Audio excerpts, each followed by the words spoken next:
Assalamualaikum warahmatullahi wabarakatuh. Perkenalkan, nama saya Agung Husna Ansari Sobari, mahasiswa Institut Agama Islam Peris Bandung, jurusan Pendidikan Agama Islam. Video ini saya buat dalam rangka untuk memenuhi salah satu tugas dari mata kuliah Etika Profesi Guru. Pada Kode Etik Guru Indonesia di bagian pembukaan pada paragraf pertama disebutkan bahwasannya profesi guru ini adalah profesi yang mulia dan juga terhormat.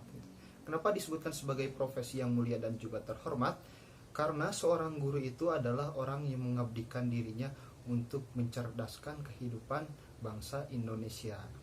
Bahkan terkadang dengan gaji yang cukup minim, masih banyak sekali guru-guru yang tetap mengajar dan mengabdikan dirinya untuk bisa mencerdaskan kehidupan bangsa Indonesia itu sendiri. Kemudian pada paragraf kedua, seorang guru itu dituntut agar menjadi guru yang profesional. Ya tentu ya, ketika kita menjadi seorang guru, kita itu harus menjadi guru yang profesional agar kita bisa berkontribusi dengan baik terhadap pendidikan di Indonesia. Kemudian pada paragraf ketiga disebutkan bahwasannya seorang guru itu harus menjadi suri tauladan bagi murid-muridnya. Jangan sampai ketika dia mengajarkan kedisiplinan kepada anak didiknya, sang guru itu justru tidak mencerminkan perilaku disiplin, datang ke sekolah misalkan untuk mengajar tetapi datangnya telat gitu ya. Atau mungkin ketika menyuruh anak-anaknya untuk tidak merokok, justru dianya malah merokok. Nah, jangan seperti itu ya. Ketika kita mengajarkan kepada peserta didik kita untuk misalkan untuk disiplin, maka seorang guru itu harus lebih disiplin dari murid-muridnya, seperti itu. Kemudian pada paragraf yang keempat disebutkan bahwasannya seorang guru itu bertanggung jawab untuk mengantarkan siswanya untuk mencapai kedewasaan gitu, sebagai calon pemimpin bangsa dan pada semua bidang kehidupan. Nah, maka dari itu pihak-pihak yang berkepentingan itu tidak boleh meremehkan profesi guru, karena profesi guru ini sangat vital gitu bagi keterlangsungan, bagi kemajuan sebuah bangsa, seperti itu. Kemudian pada paragraf selanjutnya, paragraf yang keempat disebutkan bahwasannya peranan guru di zaman sekarang, di zaman global itu semakin vital gitu ya, semakin sangat penting gitu ya, karena melalui bimbingan yang profesional gitu ya, siswa itu bisa menjadi sumber daya manusia yang berkualitas, kemudian kompetitif dan juga produktif, hingga akhirnya bisa menjadi aset gitu ya bagi bangsa Indonesia itu sendiri, agar bisa menjadi bangsa yang disegani oleh negara lain, seperti itu. Kemudian dalam paragraf terakhir disebutkan bahwasannya dalam melaksanakan tugasnya sebagai seorang guru di Indonesia, maka sudah sepatutnya guru itu berperilaku berpedoman terhadap kode etik guru Indonesia. Pada bagian 1, pada pasal 1 disebutkan bahwasannya kode etik guru Indonesia adalah norma dan asas yang disepakati dan diterima oleh guru-guru Indonesia sebagai pedoman sikap dan perilaku dalam melaksanakan tugas profesi sebagai pendidik, anggota masyarakat, dan juga warga negara. Nah, dengan adanya kode etik guru ini, kita bisa membedakan mana guru yang berperilaku dengan baik dan mana guru yang berperilaku dengan buruk. Juga dengan adanya kode etik guru ini, kita bisa membedakan hal-hal apa saja yang boleh dan tidak boleh dilakukan oleh seorang guru dalam melaksanakan tugas-tugasnya. Kemudian pada pasal yang kedua, ketika kita ingin menjadi guru yang terhormat, mulia, dan bermartabat, tentu kita dalam bersikap harus berpedoman terhadap kode etik guru Indonesia. Jika kita tidak berpedoman terhadap kode etik guru Indonesia, tentu malah kebalikannya yang akan kita dapatkan. Yang pada awalnya kita ingin menjadi terhormat, malah akan menjadi tidak terhormat. Yang pada awalnya kita ingin menjadi guru yang mulia, malah kita akan menjadi guru yang tidak mulia. Kemudian pada ketika kita ingin menjadi guru yang bermartabat, tentunya malah kebalikannya juga, kita akan menjadi guru yang tidak bermartabat. Kemudian kode etik guru Indonesia ini berfungsi sebagai seperangkat prinsip dan norma moral yang melandasi pelaksanaan tugas dan layanan profesional guru dalam hubungannya dengan peserta didik, orang tua atau wali siswa, sekolah dan rekan seprofesi, organisasi profesi, dan pemerintah sesuai dengan nilai-nilai agama, pendidikan, sosial, etika, dan kemanusiaan.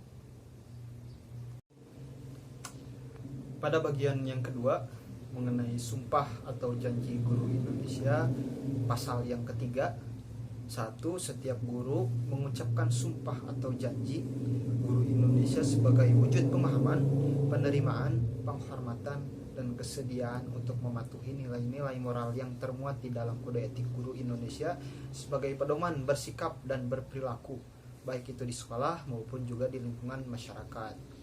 Kemudian yang kedua, sumpah atau janji guru Indonesia diucapkan di hadapan pengurus organisasi profesi guru, pejabat yang berwenang di wilayah kerja masing-masing. Kemudian yang ketiga, setiap pengambilan sumpah atau janji guru Indonesia dihadiri langsung oleh penyelenggara satuan pendidikan. Pasal yang keempat, 1. Naskah atau sumpah janji guru Indonesia dilampirkan sebagai bagian yang tidak terpisahkan dari kode etik guru Indonesia. Kemudian 2, pengambilan sumpah atau janji guru Indonesia dapat dilaksanakan secara perorangan atau kelompok sebelum melaksanakan tugas. Pada bagian 3 tentang nilai-nilai dasar dan nilai-nilai operasional, pada pasal 5 di sana disebutkan bahwasannya kode etik guru Indonesia itu bersumber yang pertama dari nilai-nilai agama dan Pancasila. Kemudian yang kedua, nilai-nilai kompetensi pedagogik. Apa itu kompetensi pedagogik? Pedagogik ini adalah keterampilan atau kemampuan yang harus dikuasai oleh seorang guru dalam melihat karakteristik siswa, baik itu dari berbagai aspek ya, baik itu dari aspek kehidupan, kemudian moral dan juga emosional, tentunya seperti itu. Lalu yang selanjutnya yaitu kompetensi kepribadian. Nah, seorang guru itu tentu harus mempunyai kepribadian yang baik, yang bagus gitu ya. Karena guru itu adalah digugu dan ditiru. Nantinya seorang murid tentunya ketika melihat gurunya berperilaku yang baik, tentu itu menjadi sebuah contoh suri tauladan yang bagus bagi si muridnya tersebut. Kemudian yang selanjutnya yaitu kompetensi sosial. Nah, seorang guru itu tentu harus bisa bersosialisasi, harus bisa berhubungan gitu ya dengan orang-orang yang ada di lingkungan sekolah, baik itu dengan peserta didiknya, kemudian dengan guru-guru lainnya, dengan kepala sekolah, dan tentunya juga dengan wali muridnya ya. Itu juga tidak kalah penting. Seorang guru harus bisa bersosialisasi dengan orang tua murid, seperti itu. Dan yang terakhir yaitu kompetensi profesional. Tentu seorang guru itu harus menjadi guru yang profesional gitu ya.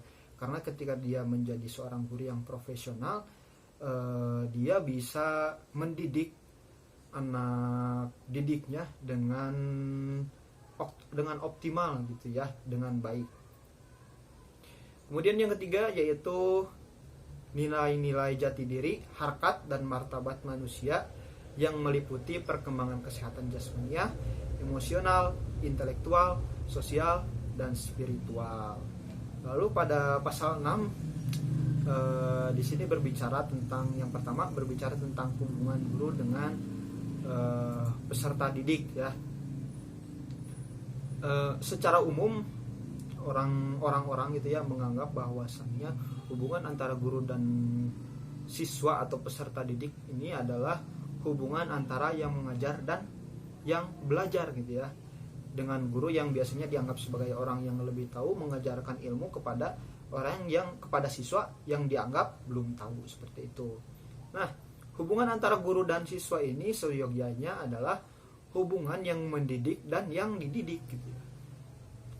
Yaitu guru yang dianggap sebagai orang yang lebih dewasa yang menolong mengantarkan siswanya tentunya menuju kepada kedewasaan gitu ya. Hubungan guru dan siswa ini bukan hanya sekedar pengetahuan gitu, tetapi ada beberapa aspek-aspek lainnya yang tentunya harus bisa dan diperhatikan oleh guru tersebut, diantaranya dari aspek kerohaniannya, kemudian dari aspek perasaannya, kemudian aspek tingkah laku, kepribadian, dan tentunya kepribadian guru gitu ya, dan juga kepribadian si muridnya itu sendiri. Hubungan yang kedua yaitu hubungan antara guru dengan orang tua murid. Nah, tentu seorang guru itu harus bisa berkolaborasi, harus bisa berkomunikasi dengan orang tua muridnya tersebut. Karena apa? Tentu ketika terjadi sebuah kendala terhadap muridnya, sang guru bisa berkomunikasi, bisa berkolaborasi dengan orang tua muridnya sendiri untuk mencari solusi terbaik agar bisa memecahkan masalah yang dihadapi oleh si peserta didiknya tersebut. Yang ketiga yaitu hubungan dengan masyarakat. Nah, tidak bisa dipungkiri ya bahwasannya pendidikan itu terjadi di 3 lingkungan. Yang pertama di lingkungan pertama yang pertama yaitu di lingkungan keluarga, maaf ya. Kemudian yang kedua yaitu di lingkungan sekolah, dan yang terakhir yaitu di lingkungan masyarakat. Ketiga lingkungan ini tentu harus terintegrasi, harus berkolaborasi untuk memberikan pendidikan terbaik terhadap peserta didiknya gitu, terhadap seorang anak gitu. Karena ketika semuanya berjalan dengan baik dan benar, tentu pendidikannya akan lebih optimal lagi. Yang keempat yaitu hubungan guru dengan sekolah dan rekan sejawat. Nah, tentu seorang guru juga harus bisa menciptakan hubungan yang baik ya dengan sekolah dan juga tentunya rekan guru-guru yang lainnya gitu. Karena ketika seorang guru bisa menjalin hubungan yang harmonis dengan guru yang lainnya, tentu bisa terjalin sebuah kolaborasi gitu ya dalam proses pendidikan terhadap anak didiknya gitu ya. Kemudian jika terjadi sebuah hubungan yang harmonis, tentu antara satu guru dengan guru yang lainnya bisa saling bertukar ilmu gitu ya dalam proses mendidik gitu. Jadi ada simbiosis mutualisme antara guru-guru yang ada di satu sekolah tersebut. Kemudian yang kelima yaitu hubungan guru dengan profesi. Nah, tentunya sebagai seorang guru harus memperhatikan bahwasannya seorang guru itu harus memiliki kepribadian yang berpedoman terhadap kode etik guru gitu ya, agar profesi gurunya itu berjalan gitu ya dengan baik, dengan profesional. Kemudian yang selanjutnya, guru juga itu harus bisa mengembangkan skill agar lebih profesional lagi gitu ya. Seorang guru selain tugasnya untuk mengajar, tentu ada tugas lainnya yaitu tugas untuk belajar. Karena seorang guru yang baik itu adalah guru yang terus belajar. Karena seperti yang kita ketahui ya, pendidikan itu sampai akhir hayat nanti mungkin akan terus berkembang. Makanya guru yang tidak mengupdate skillnya, tidak menambah wawasannya, tentu akan tertinggal gitu, seperti itu. Yang keenam yaitu hubungan guru dengan organisasi profesinya. Nah, tentu seorang guru juga harus turut aktif ya dalam organisasi keguruan gitu ya. Karena biasanya dalam organisasi keguruan itu sering diadakan pelatihan atau mungkin seminar gitu ya, yang bisa meningkatkan skill mengajarnya gitu ya. Dan yang terakhir yaitu hubungan guru dengan pemerintah. Nah, hubungan antara guru dan pemerintah ini sangat penting ya, karena pemerintah ini tentu memiliki peran yang sangat besar gitu ya dalam pendidikan, karena pemerintah tentunya adalah yang membuat kebijakan gitu dalam pendidikan. Kemudian alokasi sumber dayanya juga diatur oleh pemerintah, dan kurikulum juga kan, kurikulum itu biasanya ditentukan oleh pemerintahnya tersebut gitu ya. Bagian 4 tentang pelaksanaan pelanggaran dan juga sanksi.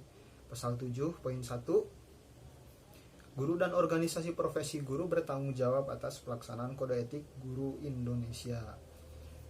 Tentunya semua guru yang ada di Indonesia itu diwajibkan untuk berpedoman kepada kode etik guru Indonesia. Kemudian pada poin yang kedua, guru dan organisasi guru berkewajiban mensosialisasikan kode etik guru Indonesia kepada rekan sejawat, penyelenggara pendidikan, masyarakat, dan pemerintah. Jadi selain kita ditugaskan untuk berpedoman kepada kode etik guru Indonesia, kita juga berkewajiban untuk mensosialisasikan tentang kode etik guru Indonesia ini kepada rekan sejawat kita, kemudian kepada pemerintah, dan juga kepada masyarakat agar mereka menjadi tahu. Pada pasal 8, poin 1, pelanggaran adalah perilaku menyimpang dan atau tidak melaksanakan kode etik guru Indonesia dan ketentuan perundangan yang berlaku yang berkaitan dengan profesi guru. 2. Guru yang melanggar kode etik guru Indonesia dikenai sanksi sesuai dengan ketentuan peraturan yang berlaku. Dan 3. Jenis pelanggaran meliputi pelanggaran ringan, sedang, dan berat. Pasal 9 poin 1, pemberian rekomendasi sanksi terhadap guru yang melakukan pelanggaran terhadap kode etik guru Indonesia menjadi wewenang Dewan Kehormatan Guru Indonesia. 2. Pemberian sanksi oleh Dewan Kehormatan Guru Indonesia sebagaimana dimaksud pada ayat 1 harus objektif, tidak diskriminatif, dan tidak bertentangan dengan anggaran dasar, organisasi profesi, serta peraturan perundang-undangan. Kemudian 3, rekomendasi dari Kehormatan Guru Indonesia sebagaimana dimaksud pada ayat 1 wajib dilaksanakan oleh organisasi profesi guru. 4, sanksi sebagaimana dimaksud pada ayat 3 merupakan upaya pembinaan kepada guru yang melakukan pelanggaran dan untuk menjaga harkat dan martabat profesi guru. 5, siapapun yang mengetahui telah terjadi pelanggaran kode etik guru Indonesia wajib melapor kepada Dewan Kehormatan Guru Indonesia, organisasi profesi guru, atau pejabat berwenang. Kemudian yang terakhir, 6, setiap pelanggar dapat dilakukan pembelaan diri dengan atau tanpa bantuan organisasi profesi guru dan atau penasihat hukum sesuai dengan jenis pelanggaran yang dilakukan di hadapan Dewan Kehormatan Guru Indonesia. Pada bagian 5 tentang ketentuan tambahan, pasal 10, tenaga kerja asing yang dipekerjakan sebagai guru pada satuan pendidikan di Indonesia wajib mematuhi kode etik guru Indonesia dan peraturan perundang-undangan. Ada satu istilah yang berbunyi seperti ini, di mana bumi dipijak, di situ langit dijunjung. Nah, jika ada tenaga pengajar dari luar negeri kemudian dia bekerja dan mengajar di Indonesia, tentu dia harus patuh dan wajib hukumnya untuk berpedoman terhadap kode etik guru Indonesia dan juga perundang-undangan yang berlaku. Kemudian bagian 6 penutup pasal 11 poin 1, setiap guru harus secara sungguh-sungguh menghayati, mengamalkan serta menjunjung tinggi kode etik guru Indonesia. 2. Guru yang belum menjadi anggota organisasi profesi guru harus memilih organisasi profesi guru yang pembentukannya sesuai dengan peraturan perundang-undangan. Yang terakhir, 3, Dewan Kehormatan Guru Indonesia menetapkan sanksi kepada guru yang telah secara nyata melanggar kode etik guru Indonesia. Baik, mungkin hanya itu yang bisa saya sampaikan. Mudah-mudahan bermanfaat bagi semua yang menonton video ini. Ditutup saja dengan doa, Rabbana atina fid dunya hasanah wa fil akhirati hasanah wa qina adzabannar. Assalamualaikum warahmatullahi wabarakatuh.